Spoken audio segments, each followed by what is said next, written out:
തിരുവനന്തപുരം ജില്ലയിൽ ഷാരോൺ വധക്കേസ് ആളിക്കത്തുമ്പോൾ ഇതിനിടയിൽ അണഞ്ഞുപോയ ഒരു 11 വയസ്സുകാരൻ ബാലന്റെ മരണകഥയുണ്ട്. ഷാരോണിന്റെ അതേ രീതിയിലുള്ള മരണം, അതേ വേദനകൾ സഹിച്ച് ആ ബാലൻ ഒക്ടോബർ 17, 2022 ഈ ലോകത്തോട് വിട പറഞ്ഞു. ഷാരോൺ തനിക്ക് പരിചയമുള്ള തന്നേക്കാൾ ഏറെ സ്നേഹിച്ചിരുന്ന തന്റെ പ്രണയിനി ഗ്രീഷ്മ കൊടുത്ത വിഷക്കഷായം കുടിച്ചാണ് മരണപ്പെട്ടത്.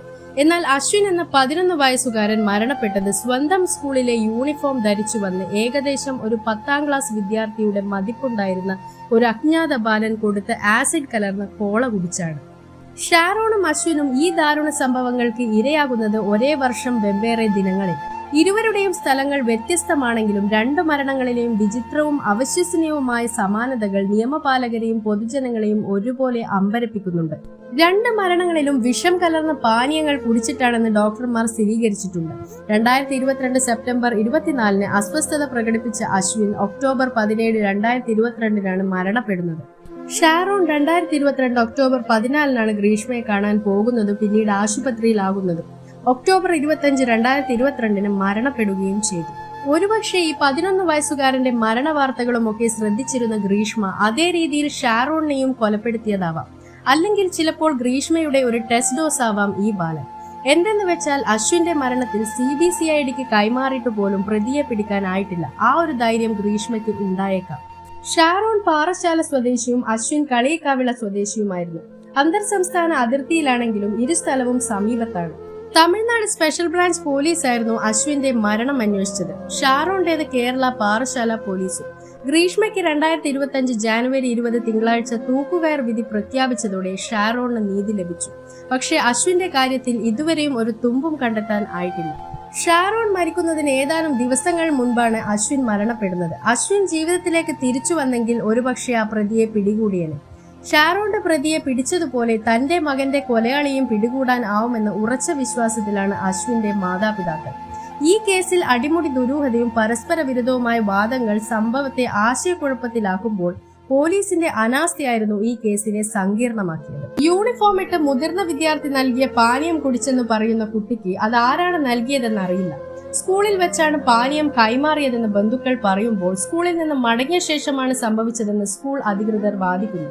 ഇത് സംഭവിച്ച് കേസെടുത്തതല്ലാതെ കളിയിക്കാവിള പോലീസ് കാര്യമായ അന്വേഷണം നടത്തുകയോ കുട്ടിയിൽ നിന്ന് തെളിവെടുപ്പ് നടത്തുകയോ ചെയ്തില്ല. കളിയിക്കാവിള, അത്തങ്കോട്, നുള്ളിക്കാട്, മൊതുക്കുമലിൽ സുനിലിന്റെയും സോഫിയുടെയും മകനാണ് അശ്വിൻ. നെയ്യാറ്റിൻകര സ്വകാര്യ ആശുപത്രിയിലാണ് അശ്വിൻ മരണപ്പെടുന്നത്. ആന്തരിക അവയവങ്ങൾക്ക് പൊള്ളലേൽക്കുകയും വൃക്കകളുടെ പ്രവർത്തനം തകരാറിലായതുമാണ് മരണകാരണം. അത്തംകോട് മായാകൃഷ്ണസ്വാമി വിദ്യാലയത്തിലെ 6ാം ക്ലാസ് വിദ്യാർത്ഥിയാണ് അശ്വിൻ. 2022 സെപ്റ്റംബർ 24 ഉച്ചയോടെ സ്കൂളിൽ വെച്ച് യൂണിഫോമിലെത്തിയ കുട്ടി നൽകിയ കോള കുടിച്ചെന്നാണ് ആശുപത്രി കിടക്കയിൽ വെച്ച് അശ്വിൻ കളിയിക്കാവിള പോലീസിന് നൽകിയ മൊഴി. ഇതിനുശേഷം വയറുവേദനയ്ക്ക് സമീപത്തെ ആശുപത്രിയിലും മാർത്താണ്ഡത്തെ ആശുപത്രിയിലും ചികിത്സിച്ചു. 27 അശ്വിനെ നെയ്യാറ്റിൻകര സ്വകാര്യ ആശുപത്രിയിൽ എത്തിച്ചത്. അവിടെ നടന്ന പരിശോധനയിലാണ് വായും അന്നനാളവും പൊള്ളലേറ്റതായി കണ്ടെത്തിയത്. ഇതിനിടെ വൃക്കകളുടെ പ്രവർത്തനവും തകരാറിലായി. ഡയാലിസിസ് നടത്തി വരുന്നതിനിടയിലാണ് അശ്വിൻ തിങ്കളാഴ്ച ഒക്ടോബർ 17, 2022 വൈകിട്ടോടെ മരണപ്പെടുന്നത്. അശ്വിൻ അവസാന ദിനങ്ങളിൽ അമ്മയോട് ആശുപത്രി കിടക്കയിൽ വെച്ച് എനിക്ക് കോള തന്ന ആ ചേട്ടനെ കിട്ടിയോ എന്നായിരുന്നു ചോദിച്ചിരുന്നത്. നെയ്യാറ്റിൻകര ആശുപത്രിയിലെ പരിശോധനയിലാണ് അശ്വിൻ കുടിച്ചത് ശീതളപാനീയമല്ല ആസിഡാണെന്ന് കണ്ടെത്തിയത്. ഇതിനുശേഷമാണ് വീട്ടുകാർ കളിയിക്കാവിള പോലീസിന് പരാതി നൽകിയത്. ഒരു കവിൾ പാനീയം കുടിച്ചപ്പോൾ തന്നെ അശ്വിന് രുചി വ്യത്യാസം തോന്നുകയും ആ സമയം തന്നെ യാദൃശികമായ ഒരു കുട്ടി വന്ന് അശ്വിന്റെ ദേഹത്ത് തട്ടുകയും കുട്ടി തെറിച്ചു പോവുകയും ചെയ്തു എന്നായിരുന്നു കുട്ടി പോലീസിന് നൽകിയ മൊഴി. കുട്ടി മരിച്ചതിനെ തുടർന്ന് ചൊവ്വാഴ്ച 18 ഒക്ടോബർ 22 രാവിലെ മാർത്താണ്ഡം സർക്കിൾ ഇൻസ്പെക്ടർ സെന്തിൽ കുമാറിന്റെ നേതൃത്വത്തിൽ കളിയിക്കാവിള പോലീസ് എത്തി ഇൻക്വസ്റ്റ് തയ്യാറാക്കി. ഇതിനുശേഷം മൃതദേഹം നാഗർകോവിലിലെ ആശാരിപ്പള്ള മെഡിക്കൽ കോളേജ് ആശുപത്രിയിൽ പോസ്റ്റ്മോർട്ടത്തിനായി മാറ്റി. അശ്വിന്റെ ഏക സഹോദരി അശ്വികയും ഇതേ സ്കൂളിലായിരുന്നു പഠിച്ചിരുന്നത്. അശ്വിന്റെ മരണത്തിനിടയാക്കിയ പ്രതിയെ കണ്ടെത്താതെ മൃതദേഹം ഏറ്റുവാങ്ങില്ലെന്ന് ഉറപ്പിച്ചിരുന്നു ബന്ധുക്കൾ. അശ്വിന്റെ മരണത്തിന് ഉത്തരവാദികളായ സ്കൂൾ അധികൃതർക്കെതിരെ കൊലക്കുറ്റത്തിന് കേസെടുക്കണമെന്നും ബന്ധുക്കൾ ആവശ്യപ്പെട്ടു. ഇക്കാര്യത്തിൽ സ്കൂൾ മാനേജ്മെന്റിനും ഉത്തരവാദിത്തമുണ്ടെന്ന് അശ്വിന്റെ ബന്ധു ഇവാൻ ആരോപിച്ചു. സ്കൂളിന് അംഗീകാരമില്ല, അതുകൊണ്ട് സ്കൂൾ അധികൃതർക്കെതിരെ നടപടിയെടുക്കണം. ഈ ആവശ്യങ്ങൾ നടപ്പിലാക്കാതെ അശ്വിന്റെ മൃതദേഹം ഏറ്റുവാങ്ങില്ലെന്നും അദ്ദേഹം വ്യക്തമാക്കി. സ്കൂൾ യൂണിഫോം ഇട്ടുവന്ന പയ്യൻ ID കാർഡും ഷൂസും ധരിച്ചിരുന്നില്ലെന്ന് അശ്വിൻ ശ്രദ്ധിച്ചിരുന്നു. അതായിരുന്നു അജ്ഞാതനിലേക്ക് കേസ് വഴിതിരിച്ചത്.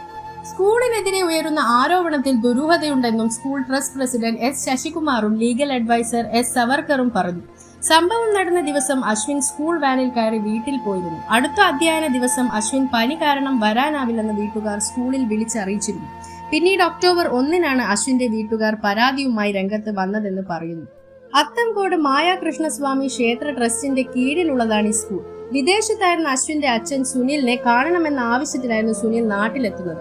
അച്ഛൻ ഒന്നും കൊണ്ടുവരണ്ട, എനിക്കൊന്ന് കണ്ടാ മതിയെന്ന് മാത്രമായിരുന്നു അശ്വിൻ പറഞ്ഞത്. സുനിലിനെ ആശ്വസിപ്പിക്കാൻ ബന്ധുക്കൾ ഏറെ പാടുപെട്ടിരുന്നു. പാനീയം നൽകിയ കുട്ടിയെ നേരിട്ട് കണ്ടാൽ അറിയാമെന്ന് പറഞ്ഞ അശ്വിൻ ആരോഗ്യനില മോശമായതിനാൽ തെളിവെടുക്കാൻ സാധിച്ചിരുന്നില്ല. സ്കൂളിലെ CCTV അന്നേ ദിവസം പ്രവർത്തിക്കാത്തതിൽ മറ്റു തെളിവുകളും ശേഖരിക്കാൻ കഴിഞ്ഞില്ല. അശ്വിന്റെ നീതിക്കായി മാതാപിതാക്കൾക്ക് അറിയേണ്ടത് വെറും 2 ചോദ്യങ്ങൾക്കുള്ള ഉത്തരമാണ്. ആരാണ് കൊന്നത്, എന്തിനു കൊന്നു? വീഡിയോ ഇഷ്ടമായെങ്കിൽ channel like, share and subscribe ചെയ്ത് സപ്പോർട്ട് ചെയ്യുക. കൂടാതെ അടുത്തുള്ള ബെൽ ഐക്കണിൽ ക്ലിക്ക് ചെയ്ത് വരും വീഡിയോസിനായി കാത്തിരിക്കുക.